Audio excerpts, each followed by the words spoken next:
ছুটিতে ছিলাম। তো ছুটি শেষে আবার স্কুলে জয়েন করলাম। এটা নর্মাল প্রসেস। কারণ আমি যে বিদ্যালয়ে আছি, এই যে আমাদের মহাত্মা গান্ধী মেমোরিয়াল বিদ্যালয়, এটা সরকার অনুদানে চলে। পুরোপুরি সরকারি নিয়ম এইখানে লাগু হয় না। ম্যানেজিং কমিটির দ্বারা আমাদের এই বিদ্যালয় পরিচালিত হয়। তো এইখানে যারা শিক্ষক কর্মচারী, তারা রাজনীতির সঙ্গে সরাসরি জড়িত থাকতে পারেন, কাজ করতে পারেন রাজনীতি। আমি 2001-এ জয়েন করি।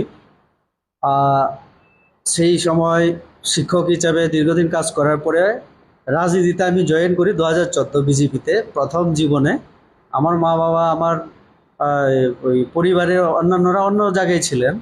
তো আমি বিজেপিতে 14-তে জয়েন করি। তো 14 থেকে 19-এ গিয়ে আমি লোকসভায় টিকিট পাই, পার্টি আমাকে টিকিট দেন।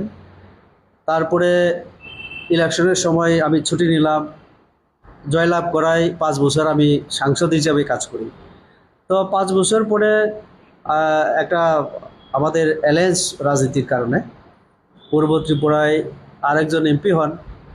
তো এই মুহূর্তে পার্টিতে আমি কোর কমিটির সদস্য।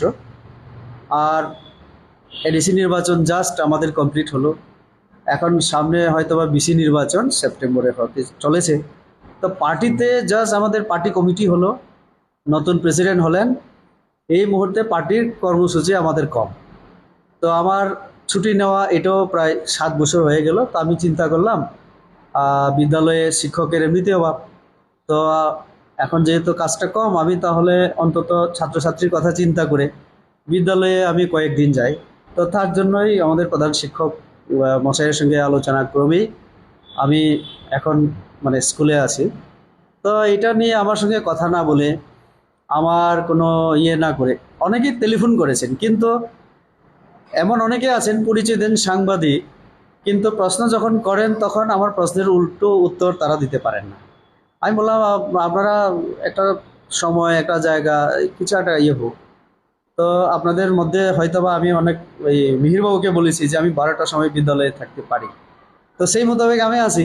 তো একটা কিছু আমার মতামত না নিয়ে রাজনীতিকে অলবিদা জানিয়ে দীর্ঘ 7 বছরের পর স্কুলে জয়েন করলো। এটা নিউজ হতে পারে। আমি পলিটিক্যাল সায়েন্সের আমি ছাত্র, এই হিসাবে শিক্ষক, রাষ্ট্রবিজ্ঞানের শিক্ষক। রাষ্ট্র এবং বিজ্ঞান, রাজনীতি আমার রক্তের মধ্যে। আমার বাবা, আমার গ্র্যান্ডফাদার, আমার দাদুমশাই সবাই রাজনীতি ছিলেন। কেউ গ্রাম পঞ্চায়েতের সদস্য প্রধান হয়েছেন, কেউ বা একটু অন্য জায়গায় রাজনীতি করেছেন। আমি ছাত্র জীবন থেকে রাজনীতিতে।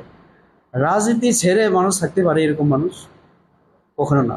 তো আপনাদের মাধ্যমে আমি সবাইকে আমি এই কথা বলতে চাই, ত্রিপুরার প্রতিটি মানুষকে, আমি রাজনীতিতে আছি, থাকবো, এবং বিজেপিতে আছি। আরও পরিষ্কার করে বলছি, বিজেপিতে আছি, বিজেপিতেই থাকবো।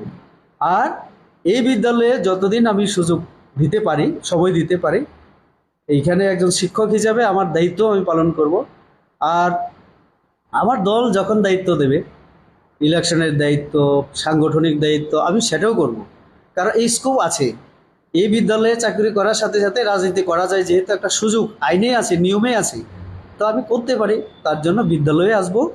আর রাজনীতির কর্মী হিসেবে সেটাও আমি করব। এটাই আমার কথা।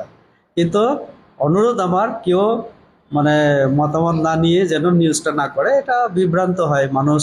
অসংখ্য কর্মীরা ফোন করেছেন, কতজনকে রিপ্লাই দেব। আর আমার সোশ্যাল মিডিয়াতে রিপ্লাই দেওয়াও আমি যুক্তিগত মনে করিনি, তার জন্য আমি ইয়ে করিনি।